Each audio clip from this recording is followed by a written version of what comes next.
You are listening to the Lucha Central Podcast Network. And now, Lucha Central Weekly.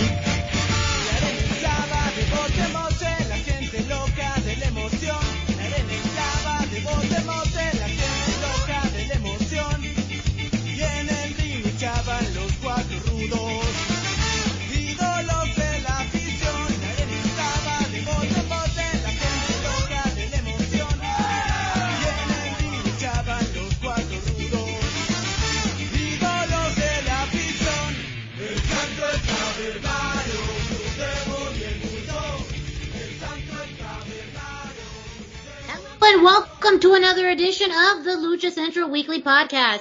This is the podcast that lets you know all of the latest happening in the world of Lucha Libre. We cover news and events from the week that was, talking Mexico-based promotions and top independents, along with luchador-related news from throughout the United States. The Lucha Central Weekly Podcast is part of the Lucha Central Podcast Network on luchacentral.com. This podcast and others from the network are also available on all major podcast streaming platforms, including iTunes, Spotify, Google Play, iHeartRadio, Podbay, and more. And don't forget our streaming partners at thechairshot.com. My name is Miranda Morales, and I'm one of the co-hosts of the Lucha Central Weekly Podcast. And let me bring in the rest of the team. Introducing first, he is the dashing one, Mr. Dusty Murphy. Dusty, how are ya? I'm doing fantastic. How are you doing, Miranda? I'm doing well, very well. So well, in fact, I'm going to be bringing in the third member of this trio, and that's who? Who? It is the one and only Brendan Barr. That's who. Hello there. Hello, gentlemen. It has been a minute since we've all been together in this format. We hope you listened to last week's episode, which was an interview with King Fat Boy himself, Papo Esco, also part of the Lucha Central Podcast Network family. With his own podcast that's on the network, and of course wrestling out here on the West Coast, representing the Boricuas, representing Lucha Libre, and it was a really fun interview with him. He had some news about that podcast too, but I'm not going to spoil it. You got to listen. Yeah, straight out of the bodega. Which you can find previous episodes on the Lucha Central Podcast Network. That includes the YouTube as well as all of the major podcast streaming platforms we just talked about. Check it out. Papo Esco knows how to talk. Not only just as a promo man, but man, his knowledge of wrestling, his understanding, his thoughts and opinions of wrestling and lucha are mind-blowing. So make sure to check it out. But it feels good to be back in this format, to be with all of you this week, sharing, pretty much going over everything that happened this week in the world of Lucha Libre. Some pretty big events all over the spectrum, with promotions all over the place. Big news, maybe news you haven't heard about quite yet. We're gonna give it to you on this week's episode. So let's go straight into it with news of the week with Brendan. All right. As my notes disappear away from me. So we again, as you might imagine, we have more than a few things. So, I'm going to try and get a few of these highlights, kind of go all over the board, as Miranda alluded to. I did want to mention that, Joe Dombrowski officially, and this was a couple of weeks ago as of time of recording, but things have happened. Did officially announce that he has signed a deal with AAA to do English commentary. And I'm sure Dusty will have a whole lot more on what the significance of that means is. But for us, this is a guy that I've seen at Expo Lucha. I believe, he did some commentary for Expo Lucha matches. So it was definitely something I wanted to toss congratulations on there, because that's a big deal. Secretly, it was a gig I wanted to get, but Me too. Right? We could have done the English commentary, the three of us. That would have been great. But yeah, so congratulations, Joe Dombrowski, on being part of the AAA English commentary team. in a very small promotion that I shouldn't, don't be offended by me calling you very small guys, VXS, announced that they are going to have an event in Las Vegas on 5/26 in the Nerd Bar, if I'm reading that right, which, I mean, yep. Miranda agreed with me off the air, so I hope that that's true. But anyway, they're having a few matches, and the Nerd Bar seems to really like luchadors because they have announced Jimmy Lloyd versus Psycho Clown, Drew Parker versus Eddie's, and Nick Wayne versus Chris Bay. And I will once again reinforce that Nick Wayne counts as lucha because during his formative years, even though he's still a very young man, he was wrestling out of Lucha Libre Volcanica, largely because they were one of the only places that would let a person underage do any wrestling, thanks to lucha tradition. So I feel that makes you more luchador than anybody, being a wrestler at 16. And then we had Progress Wrestling has an event called Super Strong Style. This will be the 16th version of the tournament. So for those of you who are really not aware, Progress Wrestling is all the way over in the United Kingdom, and Super Strong Style is based on the Japanese tradition.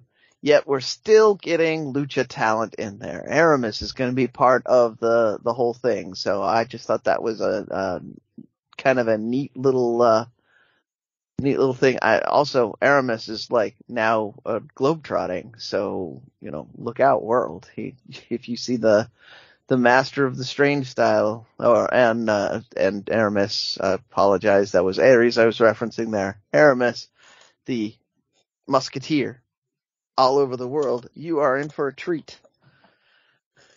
And then Republic of Lucha has been announcing more shows coming up. So we're going to have a show called Midsummer. These are some of the announced matches from the card. You're going to have a Republic of Lucha versus Santino Brothers match with Zocre, Little Cholo, and Danny Limelight representing Republic of Lucha against, and this is where it gets weird. Miranda, you need to calm down before I say any of this. Slice Bookie is the only person announced for the Santino Brothers side. Interesting. Right? Yeah. But Danny versus Slice? Like, come on. And Sasha and Naomi would have walked out over that. Justicia. Well, so we know because we talk with people. Slice had been kind of doing different things and looking at doing different things. So just him being on the card alone is interesting. So I'm going to be looking at that with some curiosity to see where they go with that. But that's just the opening match that they've announced. They also have Aries versus Fatu, Dante Martin versus Bandito, and what's probably going to be the internet match of the night. And why on earth I chose to do this in this particular color, I don't know. Thunder Rosa and Anakin Rosa versus Sky Blue and Black Danger in a mixed tag match. And again, Black Danger has been working kind of that Southern California, Northern Mexico area for a while now. I'm really hoping that this is the beginning of him kind of breaking out, because anything with Thunder Rosa and it gets eyes on it.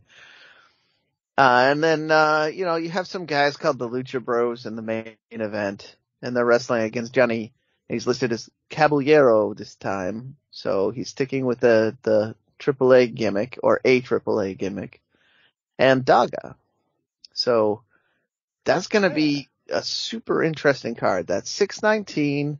The Republic of Lucha, they typically have, if it sells out, they typically have a streaming option and a video on demand option. So if you are in the California area, though, just buy a ticket, because that's going to be an amazing show. I heard Dusty getting excited about that.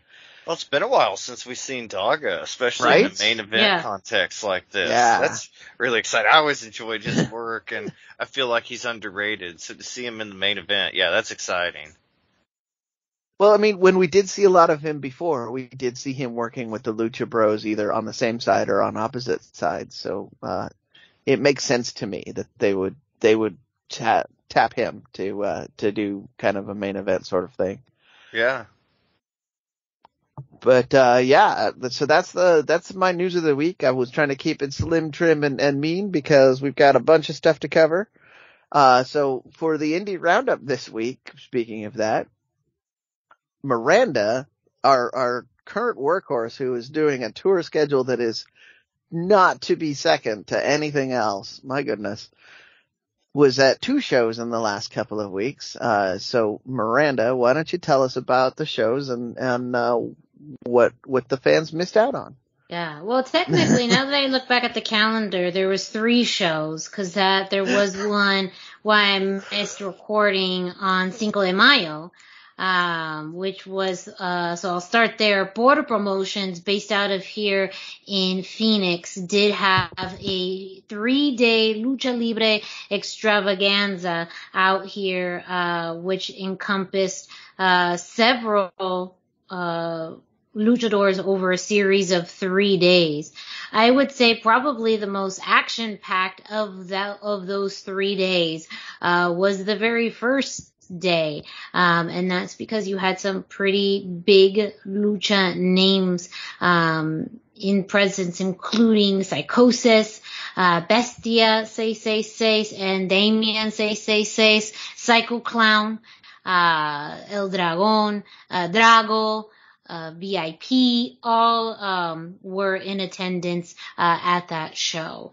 And the main event of that show was a Lucha Libre Rumble/Scramble match to crown the new Border Promotions Mexicano champion, which VIP won, but it did include the likes of pretty much all of the names that I had mentioned. Also, Mini Abismo Negro was also in there as well. So lots of big Lucha Libre names in Phoenix on Cinco de Mayo.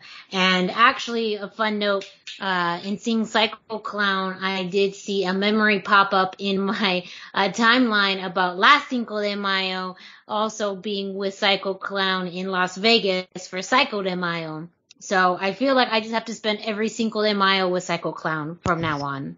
That is not a tradition I can endorse or support.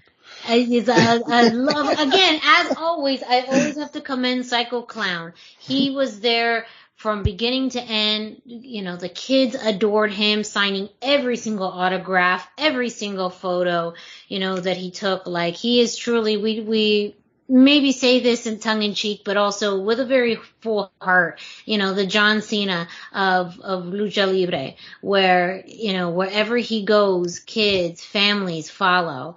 And he is such a big icon and role model. And I see that every single time I interact with him, and every time I happen to see him at a show. I'm gonna throw a little bit of a shout out on this too. When I was watching Triple Mania, Lucha Libre fan Roy Lucier was at ringside, and I noticed that he gave Psycho Clown a thumbs up. I teased him about it on Twitter, and then he replied by showing a picture in support of this of Psycho Clown and him posing at ringside. So, yeah, Psycho Clown is even though he's my nemesis, he's a fan favorite, and he's all about making the fans happy. So I will not deny that, even though I really want Sam Adonis to beat him up. Yes, and that's a whole.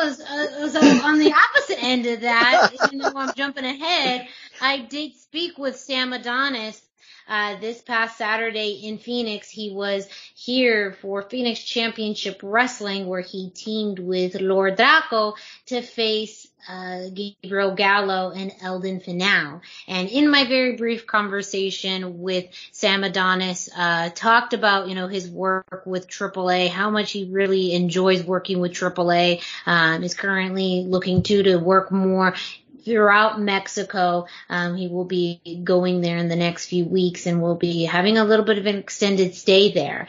And, one thing too that we saw again that he had the next day, that this past Sunday in Chicago, was him and Psycho Clown, again, facing each other once again. In Galley Lucha Libre. And so I have told him and shared with him many a times how they have fight forever feels. Sam Adonis and Psycho Clown can fight forever and ever. And every time it's, a little bit of the same, but by that I mean, you know that you're going to get a quality match. They always just have a great chemistry, with each other. And you're absolutely right. I mean, shut up and take my money with Psycho Clown and Sam Adonis. And I hope to see more of this, hopefully on the larger scale, i.e. AAA scale, in the future. And then since you mentioned the Galley, they swapped belts recently. I believe it's Psycho Clown is the new current champion. That happened on a few weeks ago, so I'm out of date on my information. But they did swap belts because that's part of this whole fight forever energy you're definitely feeling. Yes. So jumping back to the past, we also had Lucha Libre Mexicana, which is a Mass Republic sponsored show. Third time in Agua Caliente Casinos in Cathedral City, California. An amazing thank you to the Agua Caliente Casinos there in Cathedral City. I mean, the staff, the tribal elders, the management there, the community continue to be so supportive of Lucha Libre Mexicana. And it's once again a fantastic show. A few matches to note. We started off with a triple threat match.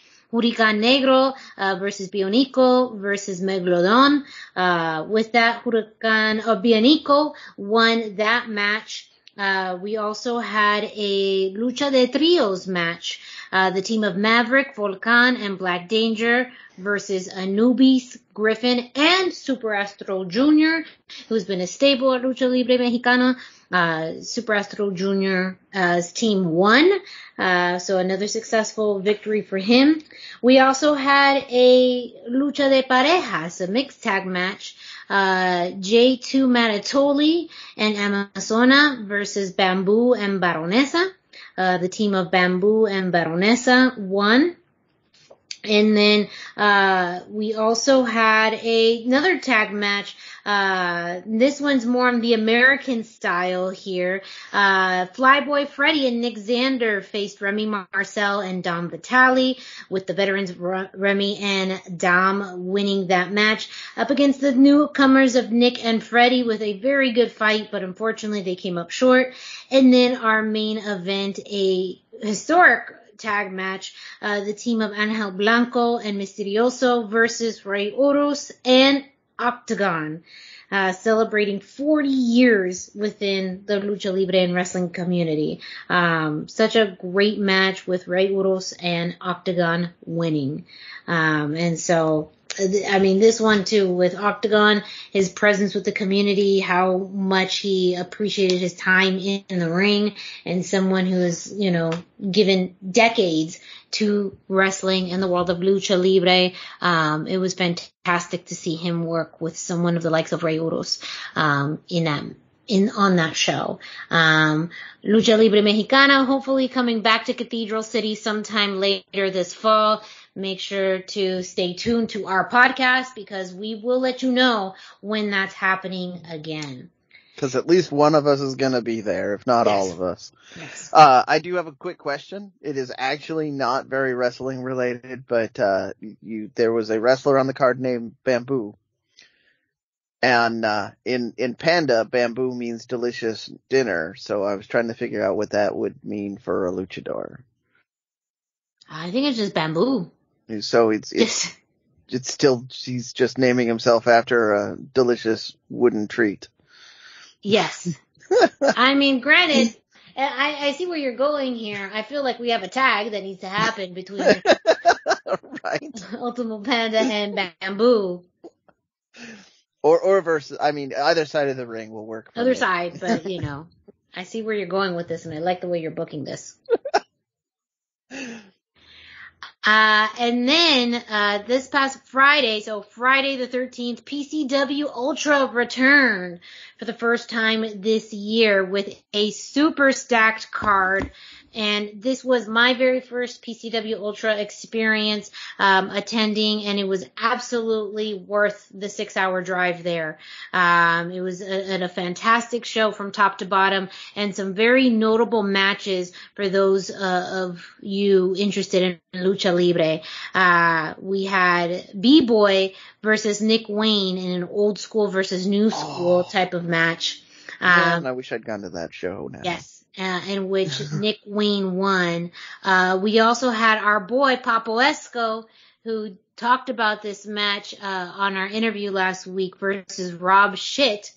And Papo Esco set out, to do what he did. And I said it's spoiler alert, but it happened. Papo Esco won his match, and afterwards had a very heated, let's say, promo against the audience, really targeting War Beast and Joseph Samael, and we'll get into that a little bit later, but it does look like Joseph Samael is answered Papo Esco's call, and we will see this coming up in the next show. I'm not going to tease too much of that until we get to it, but anyways, just know that Papo Esco won his match and made his statement known in PCW Ultra, like he said he would in our interview last week.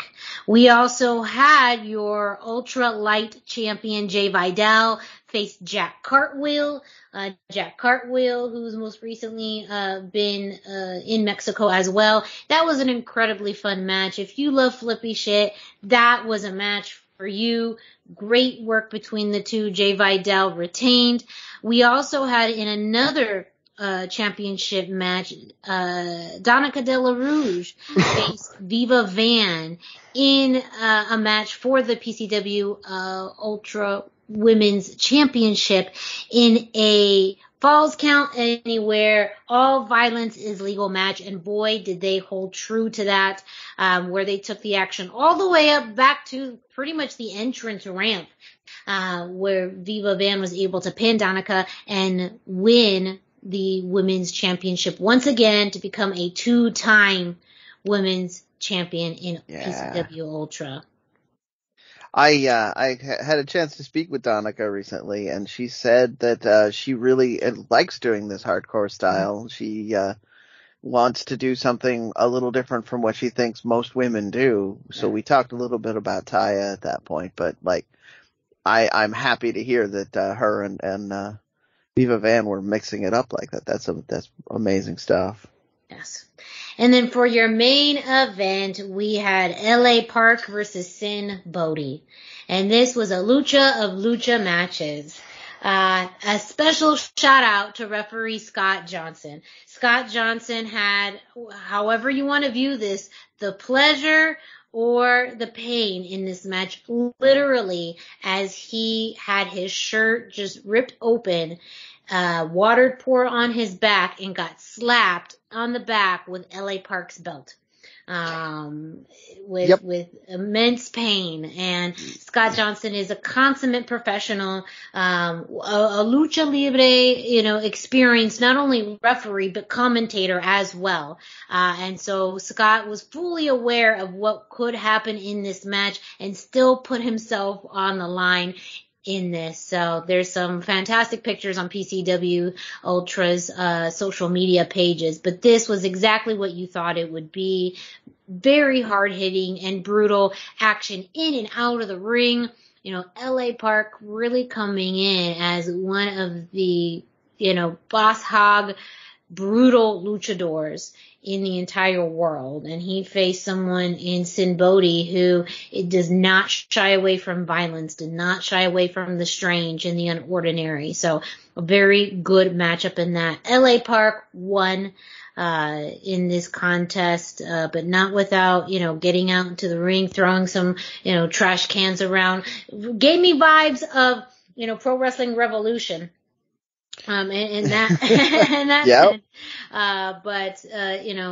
So again, very different when you have two very erratic, somewhat, men, with very different styles, but also, at the same time, very similar. And it was truly a highlight of the night. And LA Park, winning his bout, and leaving PCW Ultra, as a winner. So again, a fantastic show. Also announced, during the show and has been shared on social media since then, their next show will be July 15th, and it will feature, a tag match of, Papo Esco and, Slice Boogie. That team versus War Beast, Joseph That's the Samael Bodega and Classic, yeah. yes, and Jacob Fatu. So that match, like, legitimately shut up and take my fucking money. Like, nothing about that match am I not going to be glued to my seat and watch, like, already. And shout out to Word Beast with the Fuck New York shirt already. That was the vibe. That was literally the vibe in there, and he's capitalizing on it. And I love Papo. I support him 150%, but also West Coast is the best coast. So I'm already torn in 5 different ways through this. Right. They were starting that F New York chant when I was down there last, and I was torn the same way. But it's official now in T-shirt mode. Yeah, you got to do it. You got to do it. I do want to hype up the thing you mentioned with the referees. For fans out there who have not seen LA Park live, often when things don't go well with him and the referee, what Miranda described happen is exactly what's happened. That is something we've seen up here at Defy. I've seen it down at Expo Lucha. If you are a referee and you don't want to get your backside whipped, probably choose to referee a different match than LA Park, because if he even thinks you arguing with him, he'll probably take it out on you. But very exciting for the fans. Always something worth your money to go see for sure. So. And last but not least, during the show, they did announce their next show will be Friday, July 15th. PCW Ultra presents Way Out West, and already announced for the show is Lince Dorado and Killer Kevin Cross. So, who are those guys? Yes. So, already, if you weren't incentivized enough by, this bodega team of Slice Boogie and Papo Esco versus War Beast, you may want to, steer your head that way due to Lince Dorado and Kevin Cross, especially since, both men. I'd say Lince's a little bit more of a rarity out here on the West Coast. For now, Kevin is still, Killer Cross is still all over, so he doesn't necessarily pop up on the West Coast as much as he used to. And already in that dynamic, in that showcase, come on, you just have to go. Tickets are available. You can go to PCW Ultra on their social medias, as well as PCWJuly.eventbrite.com. More talent announcements will be coming out over the next few weeks. And it is a fantastic show. Again, my first PCW Ultra experience attending. It is absolutely worth the hype. The fans are amazing. I just want to do a very, very special shout out to Jesus, who at the Ultra show, he came up to me, let me know that he was a fan of the podcast, which I always am still surprised when people even say that they listen to the podcast. But he had talked about how he listens to it at work, how he enjoys the show, and it meant so much to be able to hear about his experience. He's also a very avid Lucha Libre fan. Out in California, and goes to a lot of lucha shows. And so, anytime he's at a show, he always tries to, represent on his social media. And I just a big thank you to him, because it was so cool to meet someone who's listens to the show, and supports the show, and is himself an amazing fan and a great fan of Lucha Libre. Yeah, that's really great. Thank you for listening. I appreciate it. I will see you in California at some point, and we will drag Dusty out there at some point too. But Yes. Yeah, I'm ready. You can't drag the willing. Yes. Come at it. So I thank you, Brendan, for letting me take over this week's Indie Roundup. I have a feeling I may do a little bit more of that over the next few weeks and months as more shows come up. I'm happy to do so because I love being able to come back to the team and share my firsthand accounts as a fan and as someone who does announce some of these shows. It's great to be able to see both sides. So make sure to support your local independent wrestling organizations. But also check out, again, PCW Ultra, Phoenix Championship Wrestling, Board Promotions, Mass Republic Lucha Libre Mexicana. That in particular, keep your eye out at Expo Lucha because they will have shows at Expo Lucha Live in a few weeks. There's already been 2 sets of shows that are announced. For the Saturday, I believe that's June 10th, and then a evening show on June 11th. And that's going to be just a mad showcase. So check out expoluchalive.com for schedule and ticket information for Expo Lucha. Whew. And with that, we're going to move on to, the time it is. It's Denise Salcedo who's going to let us know what's happening this week with Lucha Central. Why should you visit thechairshot.com? Thechairshot.com is your home for hard-hitting reviews, news, opinion, and analysis with attitude. Why? Because you're smarter than the average fan. Thechairshot.com. Always use your head. Hey everyone, it's Denise Salcedo here in Lucha Central with a reminder of where and when to catch all of the great network content this week. Get the full lineup and listen to all of our shows in the podcast network section of luchacentral.com.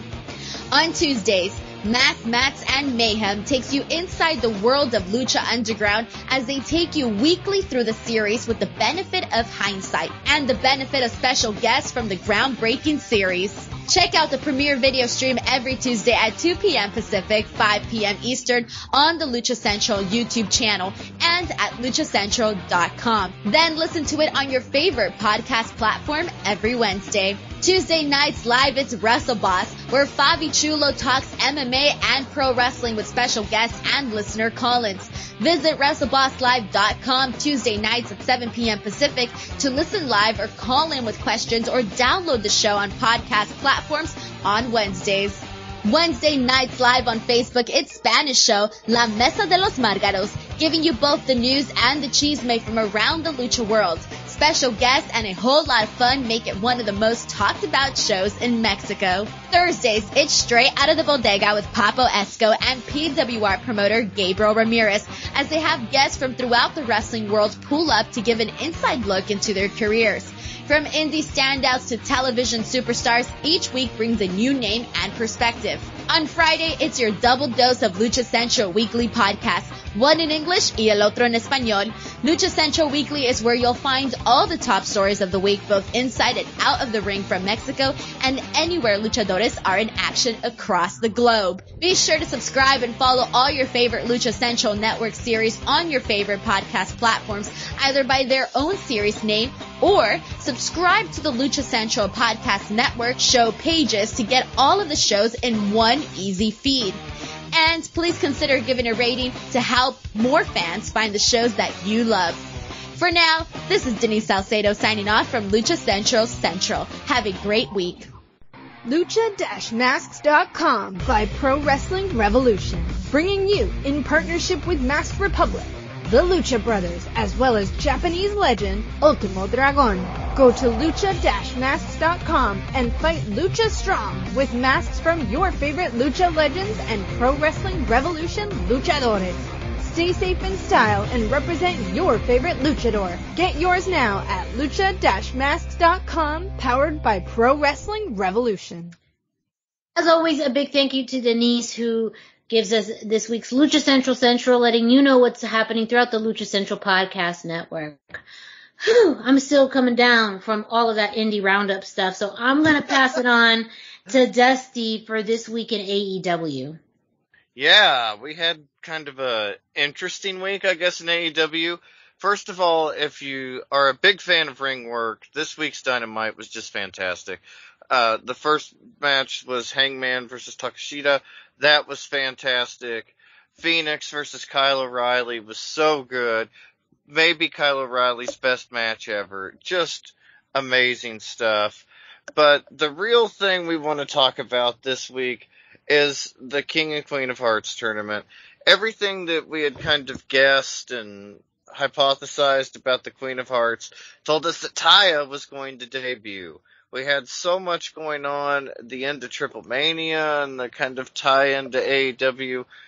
It all made sense for Taya. Early on, we had the men's King of Hearts tournament, and who comes out? Johnny Elite, formerly known as John Morrison, formerly known as Johnny Mundo, Johnny Drip Drip, whatever you want to call him, Johnny Nitro.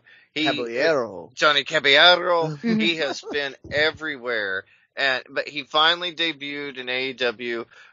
Allegedly, he hasn't signed a contract yet. It's a series of appearances rather than like an all-elite contract.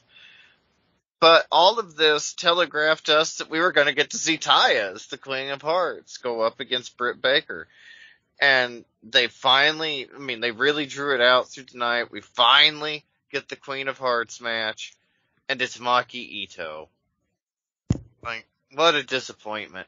Everything had kind of telegraphed that it might be Taya. Johnny Caballero, Johnny, Elite, whatever you want to call him, showing up. That telegraphed that we were going to get Taya. And then Taya didn't show up.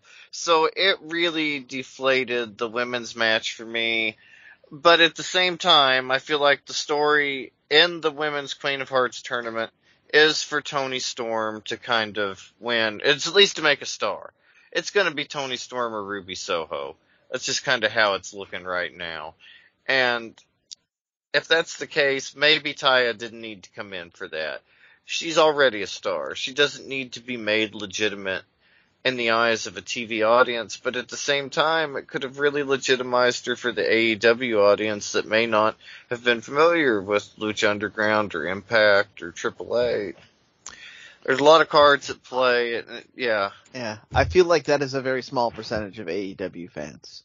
I agree, and so I feel like something bigger for her is more important, but the Reina de Reinas championship, it figures into everything too, and allegedly, go ahead. I had a question for you, just because you were watching it. What I was hearing is that it felt like the energy kind of went out of the crowd when the Maki Ito announcement was made. Oh yeah. It's just so, it's such a niche. It's like a niche within a niche audience who would know, about Maki Ito, and so I just, it's just such a subset compared to someone, from a larger scale. I mean, we talked about Ember Moon, off air, Taya Valkyrie, someone with a little bit more of an American presence. I think there's definitely a subset of AEW fans a lot more in the know regarding, Japanese wrestling, but I honestly think the majority are much more ingrained into the American style. So I'd be surprised if 30% of that audience knew who she was. Yeah, they instantly deflated when she came out. And like you say, she's even within Japanese women's wrestling, her audience is so niche that it was a odd choice. I'd say that the AEW audience at large had, pretty much forgotten about her. They tried to play it off as them being former tag team partners, but it happened one time, like a year ago. And it was just a poor choice. The Owen Hart, Queen of Hearts tournament, Taya being from Canada, the whole thing was just so poetic in a way, and it felt like such a lock that I'm really surprised they didn't go with that. It just feels like a step down, but at the same time, if they weren't going to let Taya win, I mean, Johnny lost in his match to Samoa Joe, but he looked fantastic. If you like what he does, he looked fantastic. If you don't, it looked a little rehearsed and just kind of choreographed like he does. But what he does, he's fantastic at. And I saw that ankle pick. Like, that was all over Twitter. Like, for those of you who don't know what I'm referring to, Johnny did a forward roll, which somehow ended up with him grabbing an ankle. Like, it just is crazy. Just really good stuff. Sorry. Yeah. No, it is. It's great stuff, and it felt like we were building to something, to a crescendo in the evening. And then, like I said, Maki Ito came, and everything just felt flat after that. We'd previously had one of the best shows in terms of work rate, and then, this kind of happens. And, yeah, I don't know, just a big deflation, at least, for me as a fan, and just kind of... I don't think you're alone in that. That's kind of why I was checking to see if you agreed with my assessment, my knowledge of the crowd there, because, yeah. I mean, it's more than just Maki Ito being less than well known. There's something to be said for the fact that there was a lot of buzz about who it could have been, and Maki Ito was not one of the big names. AEW fans will, of course, come after me and say that they love her, and they were all talking about her. I did see that. But I saw more names being thrown out there, like Taya, like any of the current indie women's wrestlers that are still out on the circuit, many of which were on Impact. So, just... Yeah, and Taya had kind of been pulled from matches here and there and been replaced in a few. Even Chelsea Green replaced her in a match for Impact. And so it kind of looked like that's where we were headed, but it didn't happen. And... so, yeah, I don't know what the deal is with AEW. Go ahead. Speaking of good, I have to say it now. Speaking of good Canadian female wrestlers, Chelsea Green. Yes, yeah. Yeah. And she was on Lucha Underground. What was her name? Arachnia or something like that. Yeah. She had a spider gimmick in the 4th season, the one that most people didn't watch, but she was fantastic if you watched it. And, yeah, big fan of Chelsea Green. Just so cool that she's still doing her thing, that they're really getting popular, but it's a letdown for Taya fans, especially if you were expecting to see her in AEW. I assume we'll see her. The end of Triple Mania kind of telegraphed that, and let's see what happens. It looks like they're going to try to tie all that into some future storyline. I guess we'll just transition to AEW, from AEW to AAA. I'll mention it. They released a clip on social media this week of the Young Bucks kind of dogging on Vikingo, making a lot of puns with his name, and then they asked him, well, if he was such a good champion, why didn't he come up to AEW and defend it? Maybe they'd challenge him. And then they said maybe Kenny Omega would come back and challenge him for the title, try to take the title back. So at least it seems AEW has a lot of plans for Vikingo. We've talked about that before, that he seems to be the guy that AEW has anointed from AAA. We're seeing more signs of that. It was only on social media. Apparently it didn't air on TV in Mexico, so it may not be building too much, but nothing else, it shows a sign that the Bucks really think highly of Vikingo. And before we knew it was Kenny. Kenny was the guy that was high on Vikingo. Now we know the Bucks are high on Vikingo. That's pretty much all the VPs now that Cody's gone. Like, those are your guys. I'm sure Cody liked him too, but Oh, I'm sure. Very exciting for Vikingo. A lot of cool stuff going on there. The other news in AAA, not a whole lot going on. But the main thing is that their YouTube channel is worldwide again. Occasionally you could get a page or two to load on YouTube, but outside of Mexico, their actual landing page, the AAA homepage, would not load for anybody in the United States or anybody outside of Mexico. So the fact that they've got that working and got things going. It's a very positive sign. The lawsuit with Lucha Libre FMV is apparently still going on. AAA has just successfully dodged it for so long at this point. I think that they're getting more and more confident all the time.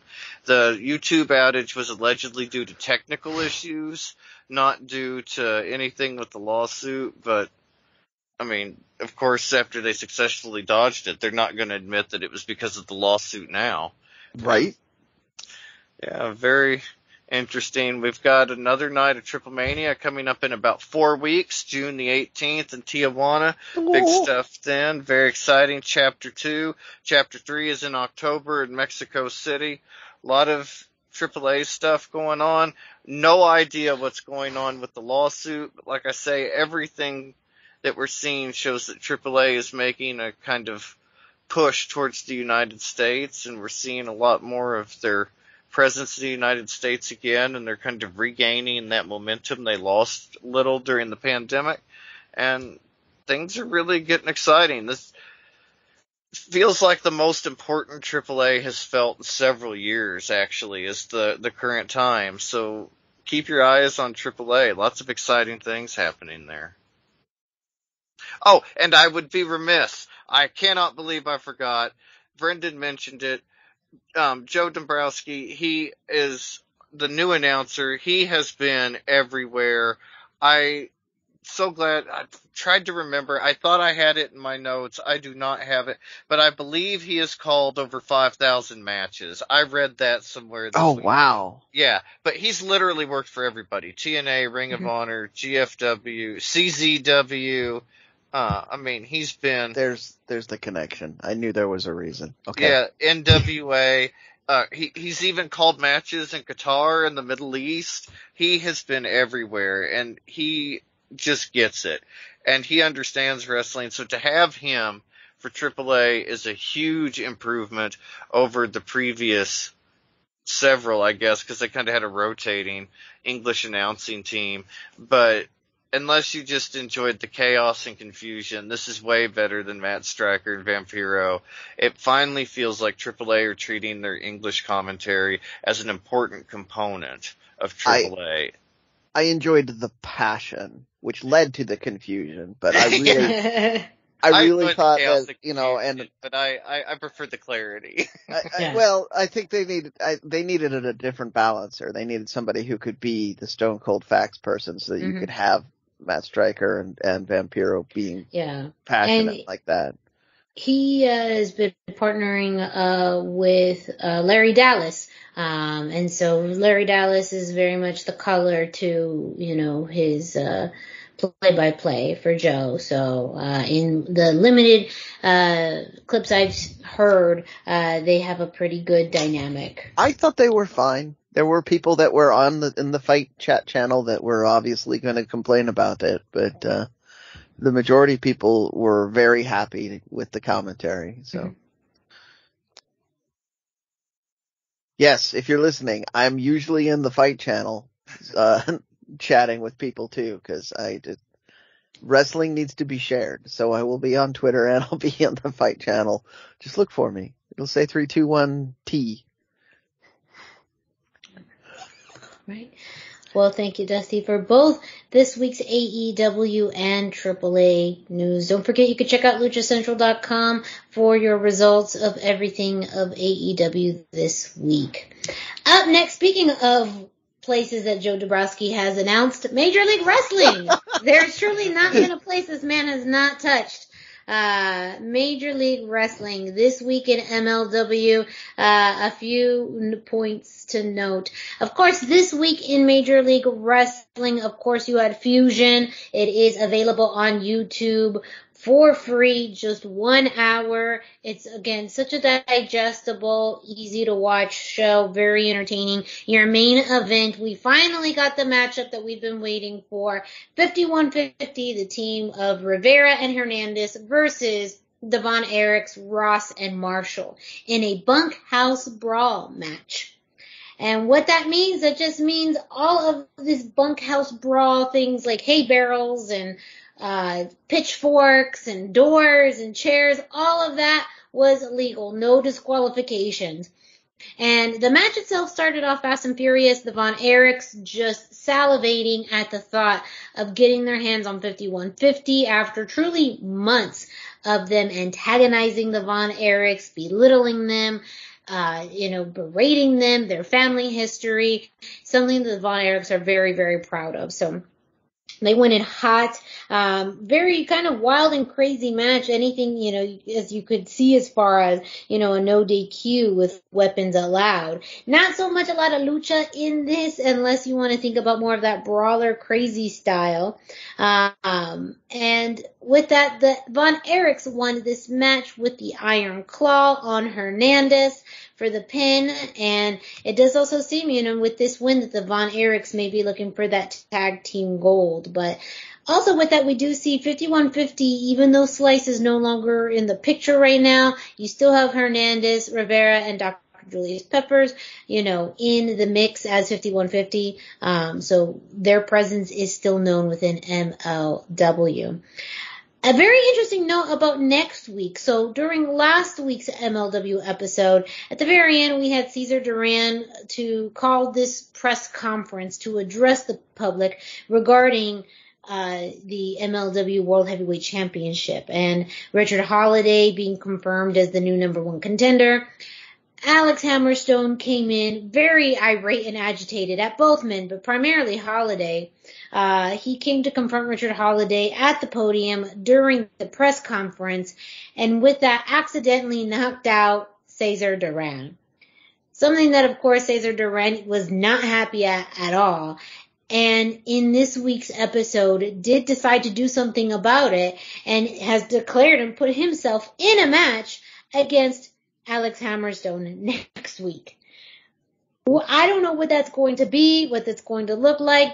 With Cesar Duran, nothing as it ever appears. So I do not foresee Cesar Duran even getting out of a suit. So that way he would face Hammerstone. I have a feeling. That was my instant reaction. You're going to see shenanigans. So yes. Yeah. I just do not imagine him getting in any type of clothing related to wrestling outside of his business suit.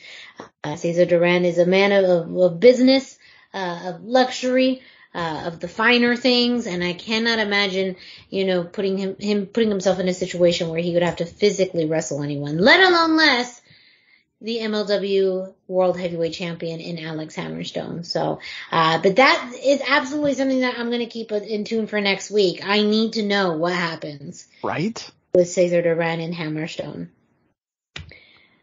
Also announced, we did get some news regarding Battle Riot happening in New York on June 23rd. The very first 5 participants for Battle Riot have been announced, which include Lince Dorado, Marshall Von Erich, Alex Kane, Calvin Tankman, and Killer Cross. So some pretty good lucha, pretty good lucha representation in there as well. And Lince Dorado making their East Coast appearance. For those who need to see them this summer, they are already announced for Battle Riot on June 23rd. As far as upcoming episodes of Fusion, we do know Kings of Colosseum was this past Friday as well, and so we should start to see those episodes ramp up in the Fusion playlist, including some pretty interesting spoilers that have already leaked about those tapings. We're not going to share them because that's just how we decided not to do that for MLW. But for any of them, we don't really cover spoilers. Yeah. Yeah. For really any of them. So, but make sure to stay tuned to Major League Wrestling Fusion. It drops each and every Thursday on YouTube. You can find tons of previous episodes online as well. And make sure to stay tuned to the Lucha Central Weekly podcast that brings you everything that's happening with Major League Wrestling. Up next, it's a segment you love. It's This Week in Lucha Libre History with Dusty. That's right. It's time for This Week in Lucha Libre History. Be sure to check in at luchacentral.com every single day for This Day in Lucha Libre by Pep Carrera. He's got information, birth dates, anniversaries, matches of the day, amazing videos, and even more. And it's all about Lucha Libre, and it's at luchacentral.com, your centralized place for all things Lucha Libre.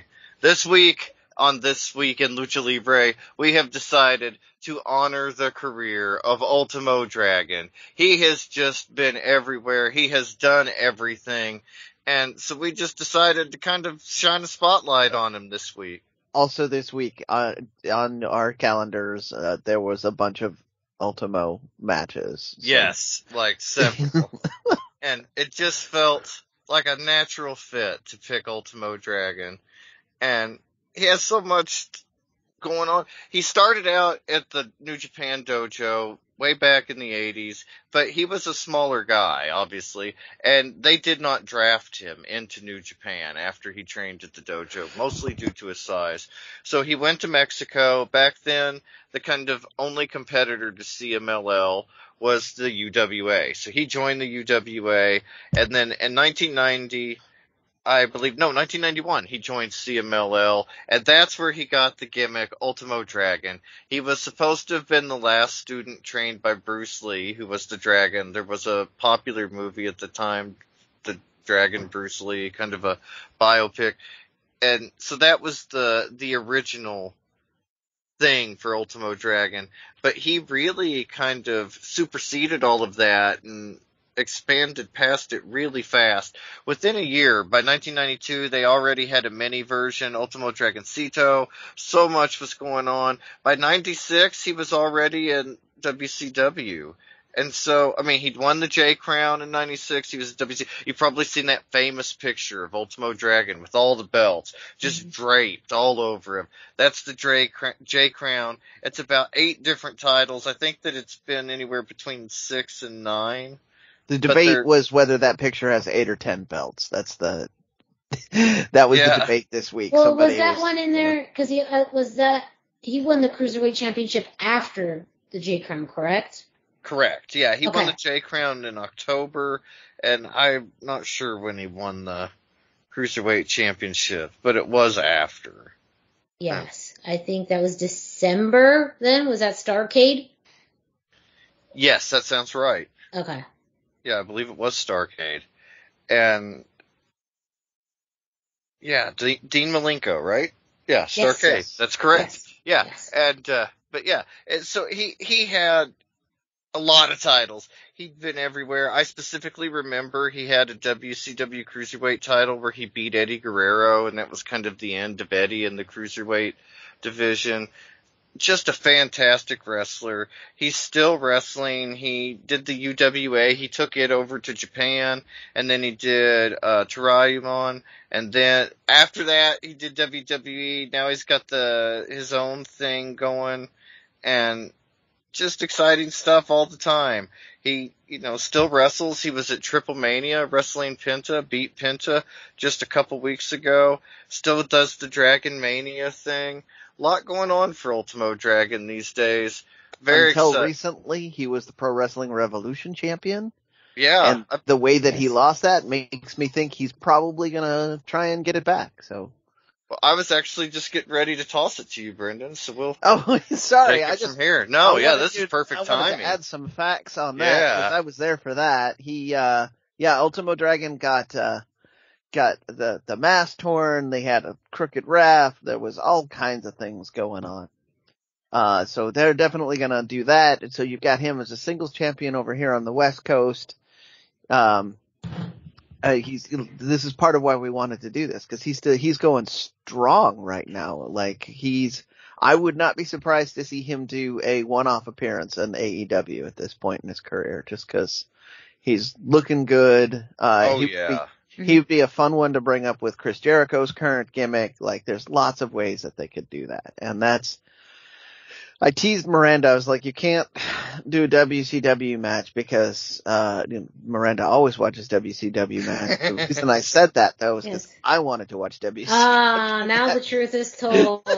I'll get to me, but I understood the assignment. So I was watching a lot of his work in the WCW Cruiserweight division, which is well established as one of my favorite places to watch. He even back then he had such a strong presence. He's much bigger these days. Like he didn't get taller, he just got bigger. Yeah, I mean he's more hossy and formidable looking. He used to be kind of a slight build, and now he looks tough. Super, super tiny back then. And that was what I was noticing, is that he just looked like, I can see why New Japan wouldn't want him with what they were doing at that time. They they were a lot bigger built guys, kind of giants, especially compared to Ultimo Dragon. Yeah, just very different now. Of course, New Japan would love to have him now. Yeah. He's got to be one of their biggest missed opportunities. Well, and I think he's why they invested so heavily in Jushin Liger.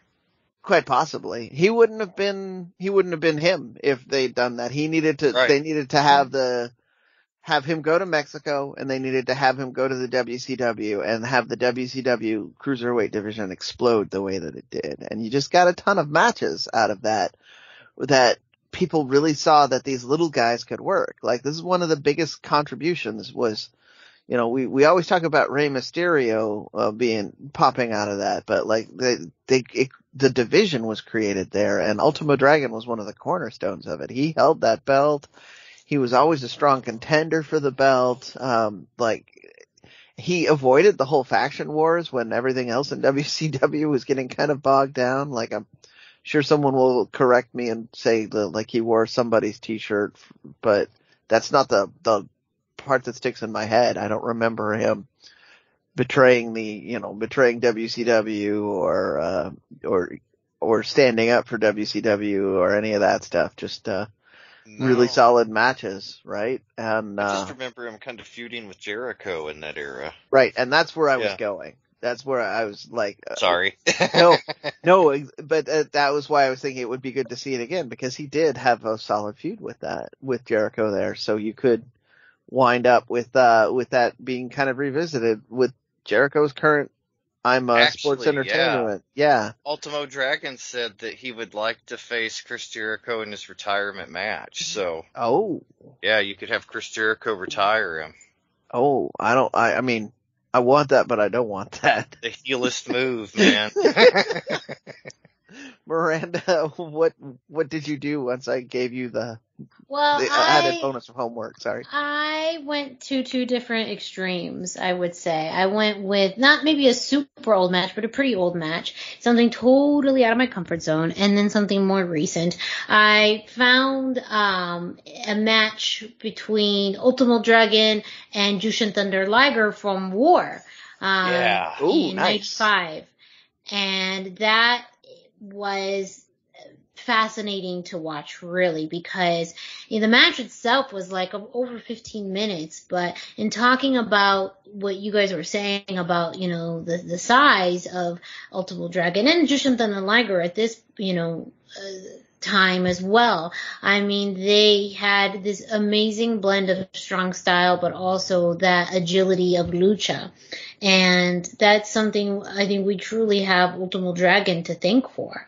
Something that is now a main staple in wrestling, where you have a blend of that. Ultimo Dragon and Jushin Thunder Liger as well, were the founding fathers of, really. And that led to them having so many interesting matches, but this one in particular, and at War, I mean, that was one, kind of take that, whatever you see on Nitro, and add 10 minutes to it. And that's exactly what you got. So a lot deeper in the psychology and in the ring work and the technical, just the technicians that these two men are in this match was really fascinating. And for someone that tends to have a little bit of a shorter attention span, I was able to keep through it the entire time. I'm even looking back at that history. So that was one end of the spectrum. The other one was watching Ultimo Dragon versus Pentagon Jr. At Triple Mania Monterey, and seeing that match in full.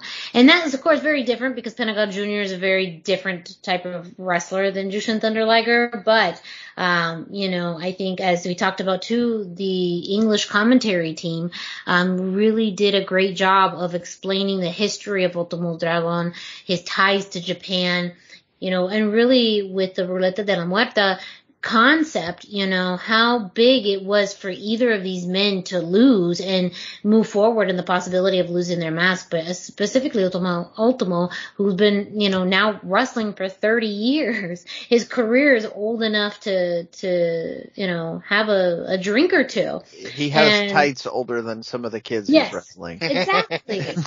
So it's just fascinating. To me, it was truly this blend of someone who went from Japan to Mexico in a way that he was truly embraced and really created this innovative hybrid style that was able to be showcased and blended very well in the cruiserweight division. I think that's something that I think if he had only stayed in Japan, he may have been a little bit more pigeonholed, or maybe wouldn't have been able to work so well with, the likes of Eddie and Ray and Dean, and in general too, his playbook now is just kind of now common wrestling moves, for, high flyers, for those who are very big into speed. And it's truly because of Ultimo and, this beautiful blending of Japanese and lucha libre style. Mm-hmm. Yeah, he was the precursor to one of my favorites, whose name is now I'm gonna keep cool. Grand Metalik is the name that, also blending that Japanese and lucha style. Yeah. And I loved it. I love it now. I loved it then. So yeah. Well worth your time to go watch an Ultimo Dragon match this week, guys. If you need help, any of us will recommend you one or a dozen. So go for it. Yeah, lots of great content online, and of course, Ultimo Dragon too under this Mask Republic umbrella, lucha-masks.com as well, with things there too. Just there's a lot. You can get your Ultimo Dragon fix in a lot of places, so we highly recommend you do so. And while you're at it, though, if you're online browsing for some things, you might as well go over to luchacentral.com, where you can find this day in Lucha Libre history, as well as Match of the Day and more. Brendan, would you let our listeners know what else they can find on luchacentral.com? All right. So if you're listening to this and you haven't visited luchacentral.com, it's time to do it. Luchacentral.com is the online home for Lucha Libre, where you can get all the top news in English and in Spanish. Find the best curated video content and original content not seen anywhere else. Find when Lucha Libre events would be happening in your area. Find photo galleries from top photographers covering Lucha Libre around the world. It's a place to have your voices heard, from weekly polls to annual awards seen and read by top executives in all of the major Lucha Libre promotions across the globe. And on top of all of that, it's free. So go visit luchacentral.com, your centralized place for all things Lucha Libre. Thank you, Brendan. Up next, you do have some CMLL news as well. Just a little bit. I've been teasing for several weeks that we were going to actually cover the Universal Championship. So I just wanted to let everybody know that the tournament would finally conclude. Those of you who would speculate and would name names, you would probably think of names like Templario and Titan and Mystico to be somewhere near the finals, if not in the finals. And as it turns out, that's where we are. Those were the three names that I saw when I was reading the report. Once again, this was on a live pay-per-view with no video on demand option, so I had to turn myself over to other people that are giving out results. But Mystico came out on top with the championship. He hit La Mística, and this is kind of an interesting reinvigoration of him as the kind of the main event guy in CMLL. Like, when he took the name Mystico back after being under a different mask and partnering with one of the other, with his replacement, he kind of did good. He was still super popular and did well, but he was never really all the way at the top of the card. But now here he is, the Universal Champion, with a win over two big names like Templario and Titan. So there you go, Mystico, your new Universal Champion. A reminder on what that means is only people who hold Mexican national titles or CMLL titles were invited to this tournament. And so it's sort of their version of a champion of champions. So kind of a big deal. But that's it. I just wanted to sneak that in because I've been telling people for weeks we would have CMLL results and we'd have the Universal title results, and here they are. Awesome. Thank you very much, Brendan, for those CMLL results. Up next, NXT. And really the big storyline happening within NXT is this mob versus cartel feud. Santos Escobar and Tony D'Angelo was the main event of the night. Before we get to that, though, we did have a round one match of the NXT Women's Breakout Tournament, Roxanne Perez versus Kiana James, in which Roxanne Perez did win with the Pop Rocks, her signature move.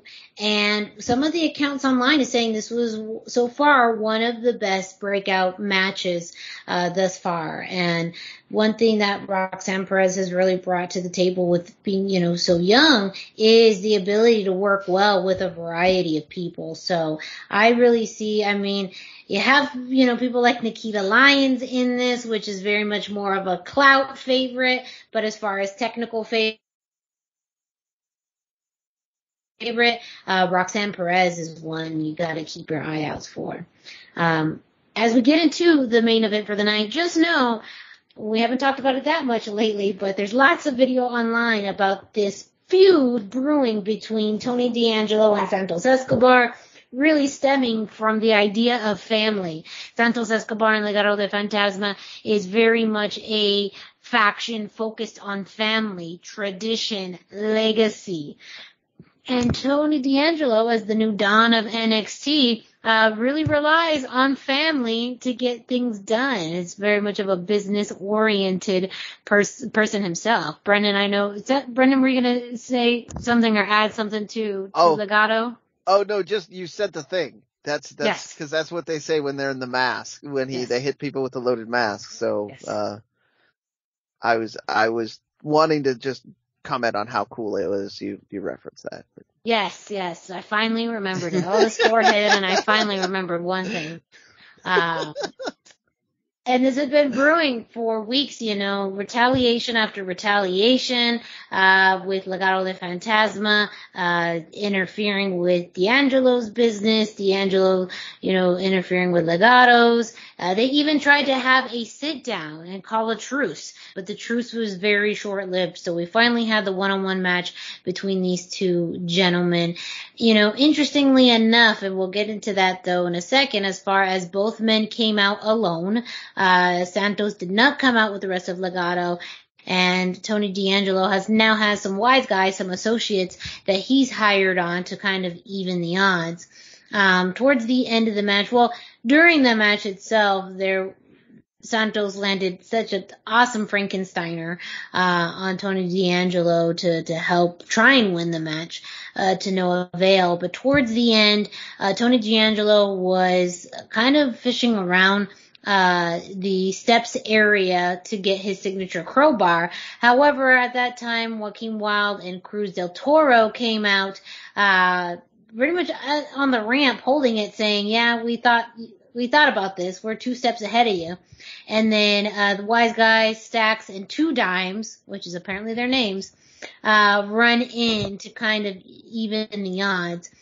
Santos ends up with a big right hand and ends up with the pinfall. After the match, we do see that Santos Escobar got some assistance from some knuckles under the corner of the ring, and so that's what he was able to use to leverage that and win. A very much needed win for Santos. It does seem like, they're maybe escalating this a little bit further, which I'm not mad at all at this point, because again, any airtime that Legado has, the better. It's just very important to, continue to see their presence. We do also see the presence of Legado on Level Up. I believe Elektra Lopez had a match on Level Up this past Friday. Previously as well, Joaquin Wilde and Cruz del Toro have appeared on Level Up. So I do think that that's also a great way of establishing some credibility for the other members of Legado de Fantasma, while also keeping Santos really the center stage. And I just have to continue to commend his promo skills are just so good. I love how NXT has allowed him to develop very good promo skills for a U.S. audience. And I love that. So, Santos with the win. But it may seemingly not be the end of this feud by a long shot. If anything, if Tony D'Angelo, the Don of NXT, has anything to say about it, he will get his revenge. But that is it for this week in NXT. Last but not least, we're going to transition over to WWE news with Dusty. Yeah, this week we had, there's a new tag team. If you're into Japanese wrestling, this is probably right up your alley. AJ Styles and Finn Balor. This week, they were joined by Liv Morgan, and we'll get to that in a minute, but they were up against Los Lotharios. The whole pairing started because Los Lotharios offered Liv the spot to be on the Kiss Cam, and she got offended. And then AJ and Finn, they kind of ran off Los Lotharios, so she joined them at ringside. I don't get the motivation exactly, but that's what it was. This is one of the best matches on Raw in a long time. Obviously, from the kind of individuals involved, you knew it would be a good one. Great match. Obviously, AJ Styles and Finn Balor won. I don't know, at least in a WWE context, that there's any way to explain a couple of world champions like Finn and AJ losing to Los Lotharios. So as much as I would like to see Angel get the win, I felt that was the right decision. After the match, AJ, Finn, and Liv Morgan, all two-sweeted in the middle of the ring, really upset some nerds on the internet, especially when they did it at the house show over the weekend to kind of try the spot out. I thought it was a cool moment. I thought it was a great spot for Los Lotharios. I'm not terribly thrilled, but their spot in WWE right now is they're the tag team that makes tag teams that they want to look important. Los Lotharios helps them look important. Like, that's part of the deal. They can put on a fantastic match and make them look important. But there's worse spots to be in. I just kind of like to see a title run for those guys. See what happens. Hopefully it's a good sign. Seeing Los Lotharios move from SmackDown to Raw is also a good sign. We'll see maybe a little more of them going forward, hopefully. But yeah, that's it for this week. Hopefully next week we'll have a little more. Thank you so much for that, Dusty. And that's it. We made it to the end of this week's episode of the Lucha Central Weekly Podcast. It feels good to be back with all of you in this format, so thank you so much for listening. Don't forget to check out luchacentral.com, your centralized place for all things Lucha Libre, as well as follow Lucha Central on social media at Lucha Central on Facebook and Instagram, and at luchacentral.com on Twitter. You can definitely check out Lucha Central's YouTube page as well. We talked about it earlier. It has the archive of all of the Lucha Central Weekly Podcast previous episodes, as well as the ones in Espanol, and even straight out of the bodega, Papo Esco's podcast that's previously been on, and much, much more, like interviews, matches, and content you're not going to find anywhere else. While you're at it, go ahead and follow us on social media. Dusty, can you let our listeners know where they can find you? Yeah, absolutely. I am on Instagram at Dusty Murphy, and I am on Facebook at facebook.com/Dusty Murphy. And Brendan, where can our listeners find you? I am 321 T-shirt guy. That's the numbers 321. T-shirt guy is all spelled out, and I am on Facebook. I'm on Instagram, and I'm all over the Twitters. Even today. And me, Miranda Morales. You can find me at the hashtag Miranda, hashtag spelled out, on Instagram and Facebook. And don't forget, well, if you are an independent wrestling fan, promoter, wrestler, feel free to reach out to us about any Lucha Libre shows and matches happening all over the U.S. We'd love to hear about it, watch video, get those notes so that we could feature it on a future segment, a future edition of the Indie Roundup. And don't forget, tickets are still available for Expo Lucha Live at expolichalive.com. The event is happening in just a few weeks. You do not want to miss the world's largest Lucha Libre Expo happening in Philadelphia, a place with lots of history with Lucha Libre and luchadors that we've seen really on our television screen since we were little itty bitty wrestling fans. And up and coming. Yes. Up and coming as well. So make sure to get your tickets now. Continue to make those arrangements to get to Philly because you do not want to miss out on Expo Lucha Live. With that, that is it for this week's episode. Thank you all so much for listening. For Brendan Barr and Dusty Murphy, I'm Miranda Morales. Thank you all, and we'll be back with you next week. Lucharán a 2 de 3 caídas sin límite de tiempo.